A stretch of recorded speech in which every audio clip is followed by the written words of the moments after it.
have no money at the moment. I've been like on the prowl of money. I've been trying to sniff it out. I've been cleaning all the couches out and ripping in between the creases and imagining me going, no, for money. And I've been searching high and low.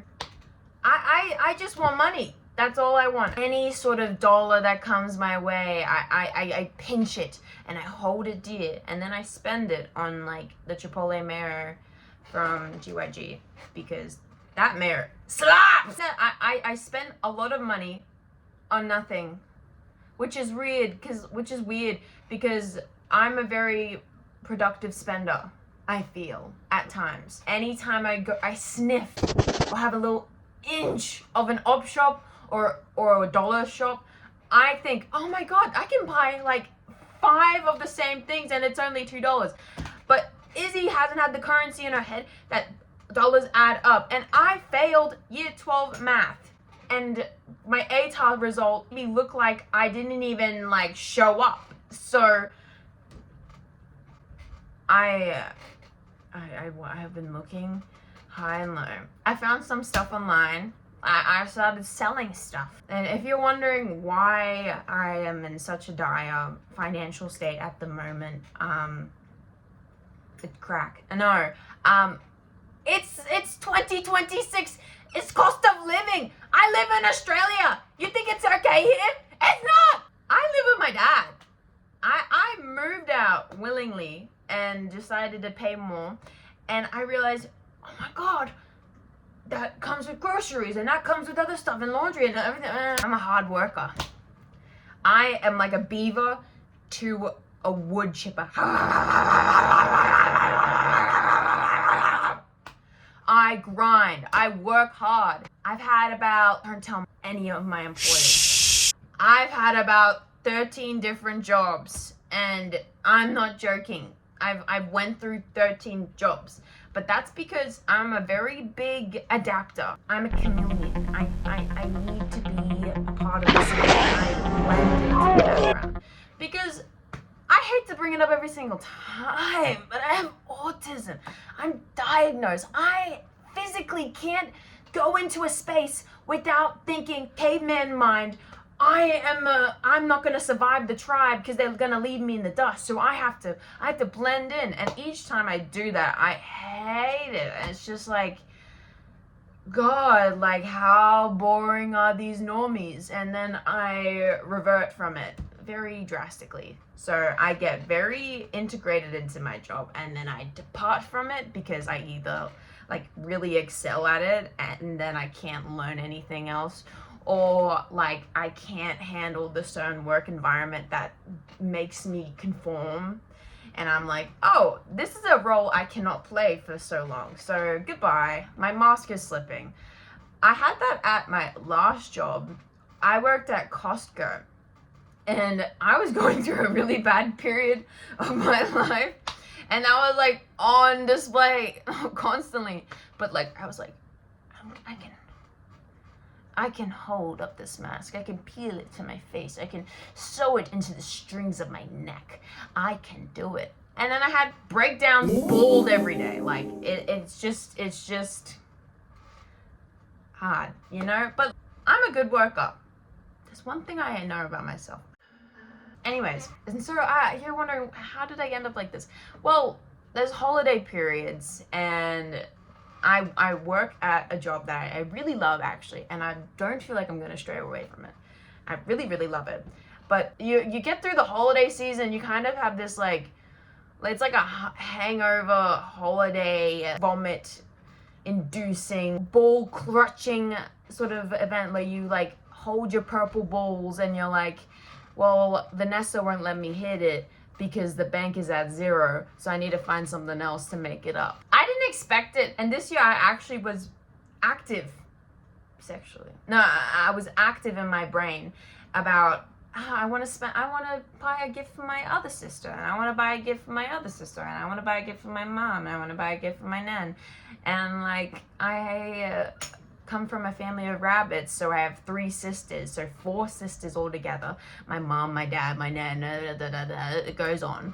And then I realized oh, this is gonna be like $1,000. It's just like this period.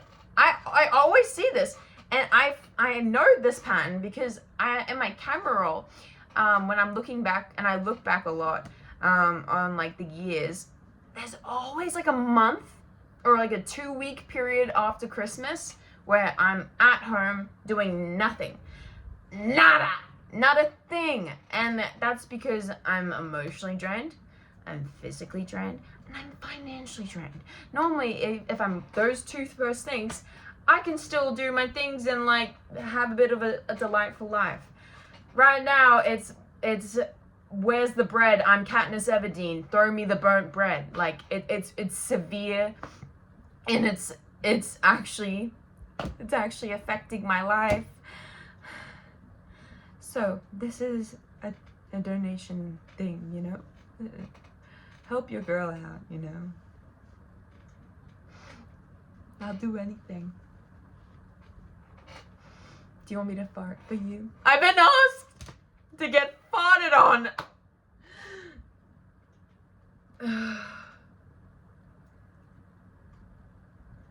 I also found out I can cry on command, which is crazy. But I just can do that. I could use this so much. If I was a narcissist, I could really do some damage. Anyways, financially hard periods. I gotta ask you guys, what do you do after holidays? What do you even put yourself to do? Because like, now I've been in my house for too long, and it's not like even funny. It's not like hee hee ha ha, pizza girl, I'm smelly and I'm a pick-me girl. I used to be like that. That's actually really embarrassing. I don't have any money. So I put out some car wash stuff. I put out some cleaning stuff. I tried to sell stuff on Depop and Facebook. I almost got scammed on Depop. Someone sent me a link and said, this is how you do the selling process. And I was like, oh yeah, that makes sense. And then I was going through it halfway, and then I got like flashbacks, like severe flashbacks from like when I was freshly out of school and I was trying to save up to buy a car, and I had like 1,700 in my savings, and then they drained 1,200 of my savings. And how did I do this? I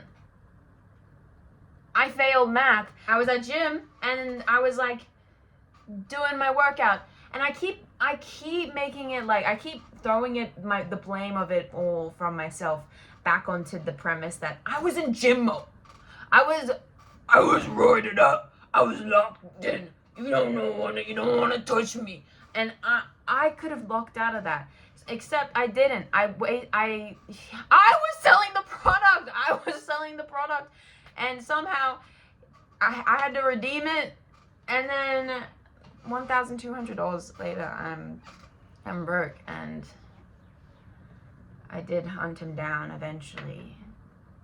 I scalped him, and then I melded our brains together so I could find the money, but he spent it all on, like Crocs or something. So now I've got these trophies of a bunch of Crocs. So thanks, scammer, for taking a bunch of Crocs. I still got your scalp. And then something weirder happened to me.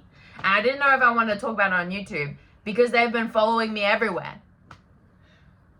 I can't escape it. It's actually starting to freak me out a little. I posted a video of me being like, I won the burp competition back in my day in PCYC. If you're Australian, you know. And they were like, prove it. And my ego got to me.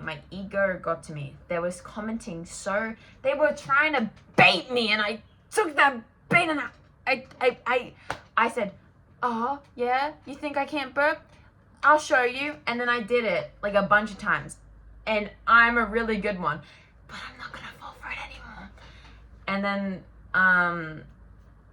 there's a kink for burping, and I thought, oh, maybe I could earn some. That's where the point I've gone to now. That's the point. I'm considering selling burping videos. I'm not doing it. You I'm not gonna succumb to you. But I have no money. And I just wanted to ask you in the comment section, would you do it? Truly? Truly? That's insane!